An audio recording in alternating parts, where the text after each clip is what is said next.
আসসালামু আলাইকুম, কেমন আছেন সবাই? আজকে আমরা দেখব কিভাবে জন্ম নিবন্ধন ভেরিফাই কপি অনলাইন থেকে বাইর করতে হয়। চলুন শুরু করা যাক। সর্বপ্রথম আমরা আমাদের কম্পিউটারে যে কোনো একটা ব্রাউজার ওপেন করব। ওপেন করার পর ওখানে আমি আমার কম্পিউটারের গুগল ক্রোম ব্রাউজারটা ওপেন করতেছি।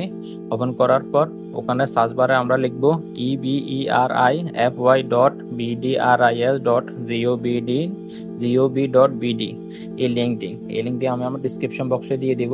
আপনারা ওখান থেকে কপি করে নিয়ে পেস্ট করেও দিতে পারেন। দেওয়ার পর আমাদের জন্ম নিবন্ধন অনলাইন ভেরিফাই কপি বাইর করার ওয়েবসাইটটি ওপেন হবে।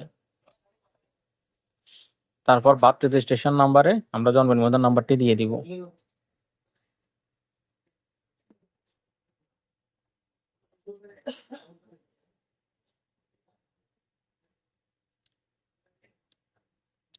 তারপর ডেট অফ বার্থে আমরা জন্ম তারিখটি দিয়ে দিব, দিন, মাস, সাল। এখানে সর্বপ্রথম বছর দিতে হবে, তারপর মাস, তারপর দিন দিতে হবে। টাইপ করে দিলাম। তারপর আমরা এখানে একটা ক্যাপচা আসবে, এটা আমরা যোগ আসলে যোগ মানে ওখানে যে যা শো করবো তা যোগ আমাদের এখানে 75-7 শো করছে, আমি এটা যোগফলটা দিয়ে দিলাম, দিয়ে সার্চ দিলাম। দেখুন আমাদের জন্ম নিবন্ধনটি শো করছে।